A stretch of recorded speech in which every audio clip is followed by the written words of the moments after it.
Right. TDP Janasena మధ్య ఒక సరికొత్త అధ్యాయంతో మొన్న 2024 ఎలక్షన్స్కి వెళ్ళి ఆంధ్రప్రదేశ్లో ఒక సరికొత్త చెప్పాలంటే ఒక చరిత్ర సృష్టించారు.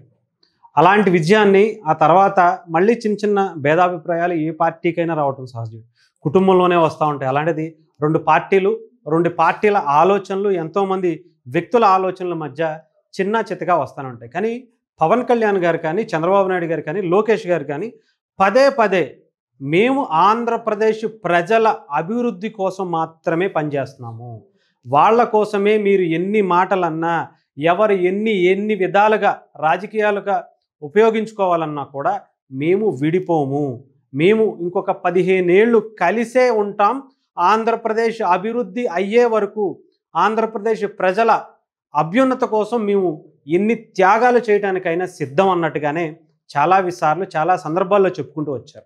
అయితే నిన్న నారా లోకేష్ గారు చేసినటువంటి ఒక ప్రసంగం కూడా చాలామందిని ఆసక్తికరంగా చూసేలా చేస్తుంది. ఎందుకు అంటే రీసెంట్గా డిప్యూటీ సీఎం ఇష్యూ కావచ్చు, జనసేన టీడీపీకి సంబంధించినటువంటి కొంతమంది కార్యకర్తలు, సోషల్ మీడియా వాళ్ళు, నాయకుల మధ్య చిన్న విషయాలను కూడా వైఎస్ఆర్సీపీకి సంబంధించినటువంటి మీడియాలో ఎక్కువగా చూపిస్తూ ఏదో ఒక రకంగా వీళ్ళిద్దరి మధ్య గ్యాప్ను తీసుకొచ్చే ప్రయత్నాలు చేస్తూనే ఉంటుంది. దానికి తగ్గట్టుగా ఉన్న చిన్నదాన్ని కూడా పెద్దగా చేసుకుంటున్నటువంటి పరిస్థితి రెండు పార్టీల్లో కూడా కనిపిస్తుంది. సో దానికి సంబంధించి నారా లోకేష్ గారు మాట్లాడినటువంటి మాటలు కార్యకర్తలకు, నాయకులకు దిశానిర్దేశం చేసినటువంటి పరిస్థితి. జనసేన టీడీపీకి మధ్య ఒక సమన్వయంగా ఎలా ఉండాలి అనేది ఆయన చెప్పినటువంటి వివరణ చాలా అద్భుతంగా అనిపించింది. ఒకసారి మీకు వినిపించి చూపిస్తాను. సో మంచి రోజులు వచ్చినాయని కష్టకాలం మనం మర్చిపోకూడదు. మంచి పద్ధతులు ఉండొచ్చు, చిన్న సమస్యలు మనలో చాలా క్లియర్గా మంచి రోజులు వచ్చాయి అని చెప్పి కష్టకాలంలో ఉన్నటువంటి సమయాన్ని గుర్తు చేసుకోవాలి, మర్చిపోకూడదు. ఏదైతే నారా చంద్రబాబు నాయుడు గారి అరెస్టు తర్వాత ఆ పార్టీకి చాలా ఇబ్బందికర పరిస్థితులు వచ్చాయి. ఎవరు పెద్ద దిక్కు లేనటువంటి టైంలో పవన్ కళ్యాణ్ గారు లాంటి వ్యక్తి వెళ్ళి ఆయన రాజమండ్రి సెంట్రల్ జైలుకి వెళ్ళి మద్దతు పలకటమే కాకుండా ఒక్కసారిగా మనం అందరం కలిసి పని చేయాలని ఒక కీలకమైనటువంటి నిర్ణయాన్ని తీసుకుని టీడీపీకి భరోసా ఇచ్చినటువంటి పరిస్థితి. ఆ టైంలో ఆ భరోసా టీడీపీని చాలా బలంగా నిలబెట్టింది. లేదంటే జగన్మోహన్ రెడ్డి గారి తాటికి ఒక్కొక్కరు భయపడిపోతున్నటువంటి పరిస్థితుల్లో పవన్ కళ్యాణ్ గారు ఇచ్చినటువంటి భరోసాతో చాలా బలంగా మళ్ళీ ముందడుగు వేసి ధైర్యంగా పోరాటం చేసి గెలుచుకునేంత సత్తా ఆ ధైర్యం నింపిందని చెప్పచ్చు. ఇకపోతే పేరు చెప్పాల్సినటువంటి పరిస్థితి కాదు ఇక్కడ. ఇకపోతే ఆయన చాలా విషయాలు చెప్పారు, అవి ఒకసారి విందాం.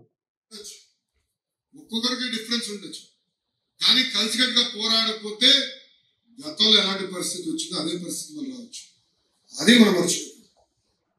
క్లియర్గా అర్థమవుతుంది కదా. కలిసికట్టుగా పోరాడకపోతే గతంలో 5 ఏళ్ల పాటు ఒక అరాచక శక్తిని ఏ రకంగా అయితే ఆంధ్రప్రదేశ్లో మనం చూసామో, నాయకుల మీద వాళ్ళ ఇష్టం వచ్చినట్టు పెట్టినటువంటి కేసులు కావచ్చు, అనేక ఇబ్బందులు కావచ్చు, దానికి నిదర్శనంగా చూడాలి.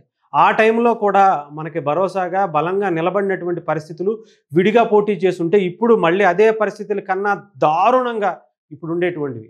కానీ కలవటం వల్ల ఈరోజు మనం హ్యాపీగా ఉన్నాం, వాళ్ళు హ్యాపీగా ఉన్నారు.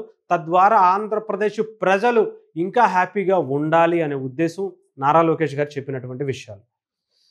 ఇది గుర్తుపెట్టుకోవాలి. సమస్యలు ఉన్నాయి,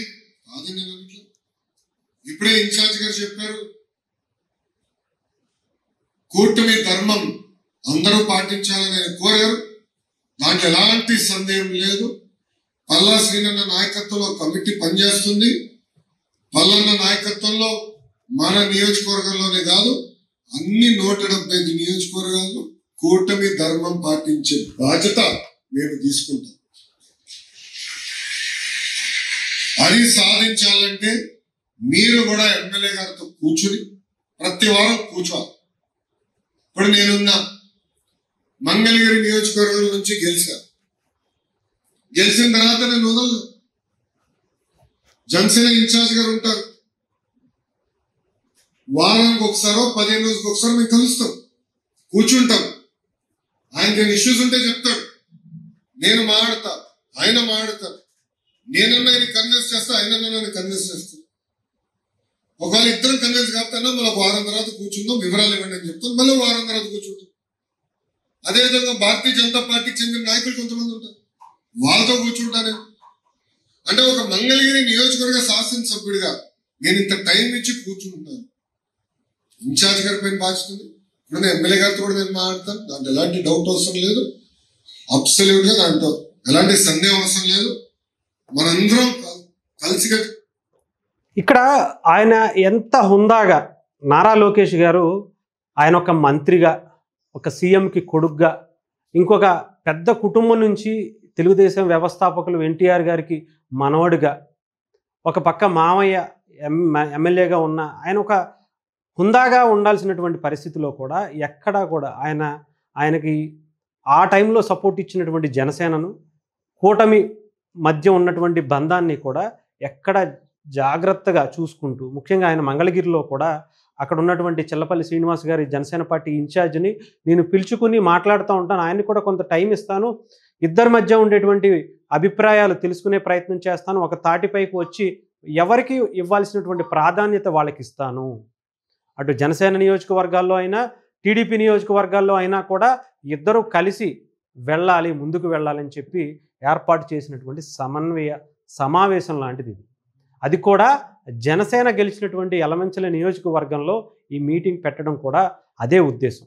మేము ఇంకొక 15 ఏళ్ళు ఆంధ్రప్రదేశ్లో కలిసే ప్రయాణం చేస్తాము.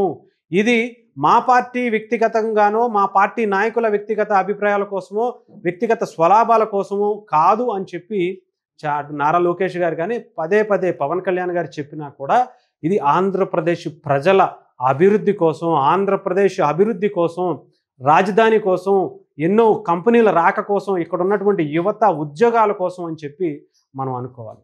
దీని మధ్య ఏదో ఒక రకంగా రాజకీయంగా లాభ పొందడం కోసం వైఎస్ఆర్సీపీ పదే పదే ఏదో ఒక రకంగా గొడవలు తెచ్చే ప్రయత్నం చేస్తూనే ఉంటుంది. ఇద్దరి మధ్య గొడవలు పెంచే విధంగా వాళ్ళని వీళ్ళని రెచ్చగొట్టే పని కూడా చేస్తూనే ఉంటుంది. వాళ్ళ మీడియాలో కావచ్చు, లేదంటే జనసేన పార్టీ వాళ్ళని ఇదేంటయ్యా మీకు వాళ్ళ నుంచి ఇదేనా మీకు ఇచ్చే గౌరవం, చిచ్చి ఇదేం బ్రతికయ్యా మిమ్మల్ని అని పదే పదే సోషల్ మీడియాలో లేదంటే మీడియాలో కూడా అనొచ్చు. టీడీపీ వాళ్ళని అంటే మీకు వాళ్ళ లేకపోతే దిక్కు లేదు, మీరు ఇండివిజువల్గా వెళ్ళలేని పరిస్థితి అని చెప్పి టీడీపీ వాళ్ళని కూడా రెచ్చగొట్టే ప్రయత్నం చేస్తుంది. అటు కేంద్ర ప్రభుత్వం కూడా బీజేపీని కూడా గతంలో మిమ్మల్ని తిట్టిన వాళ్ళని, ఇంకొకరిని చేసిన వాళ్ళని మీరు మళ్ళీ హక్కుని చేర్చుకున్నటువంటి పరిస్థితి ఉంది అని చెప్పి వాళ్ళని రెచ్చగొట్టే ప్రయత్నం చేస్తుంది. ఇక్కడ 3 పార్టీలకి సపరేట్ భావజాలాలు ఉన్నాయి, సపరేట్ ఎజెండాలు ఉన్నాయి. కానీ ఇక్కడ అందరూ కూడా కలిసికట్టుగా పనిచేసేది ఆంధ్రప్రదేశ్ ప్రజల కోసం, ఆంధ్రప్రదేశ్ అభివృద్ధి కోసమే అనేది నారా లోకేష్ గారు కానీ, చంద్రబాబు నాయుడు గారు కానీ, పవన్ కళ్యాణ్ గారు కానీ పదే పదే చెప్పినటువంటి విషయాలు. సో డెఫినెట్గా వీళ్ళ ముగ్గురు కలిసి ఆంధ్రప్రదేశ్కి ఉండటం అనేది చాలా చాలా చాలా అవసరం. ఇప్పుడు అక్కడ ఉన్నటువంటి ఆర్థిక పరిస్థితి వీళ్ళ ముగ్గురు వల్లే గట్టెక్కించేటువంటి అవసరం, అవకాశాలు అన్నీ కూడా ఉన్నాయి. ఏ ప్రాజెక్టు పూర్తి అవ్వాలన్నా, రైల్వే లైన్లు అవ్వాలన్నా, అమరావతి రాజధానిగా ఉండి నిర్మాణం పూర్తి చేసుకోవాలన్నా, పోలవరం ప్రాజెక్టు పూర్తి అవ్వాలన్నా, లేదంటే విశాఖ రైల్వే జోన్ కావచ్చు, స్టీల్ ప్లాంట్ కావచ్చు, అనేక ఉద్యోగ అవకాశాలు ఆంధ్రప్రదేశ్కి రావాలన్నా, గత పూర్వ వైభవం ఆంధ్రప్రదేశ్కి మళ్ళీ తిరిగి పొందాలన్నా కూడా ఈ 3 పార్టీల కలయిక, ఈ 3 పార్టీల అధికారం అనేది చాలా అవసరం. వ్యక్తిగత ప్రయోజనాల కోసం, రాజకీయ లబ్ధి పొందడం కోసం పక్కకు పెట్టి అందరం కలిసి ఒక తాటిపై వెళ్లాల్సినటువంటి పరిస్థితి ఉంది అనేది 3 పార్టీల వాదన. జరిగినటువంటి చిన్న అభిప్రాయాలను పక్కకు పెట్టి అందరం కలిసి ఎవరికి ఇవ్వాల్సినటువంటి ప్రాధాన్యతను వాళ్ళకి ఇవ్వాలి అనేది 3 పార్టీలకు సంబంధించినటువంటి నాయకుల నిర్ణయంగా మనం చూడొచ్చు.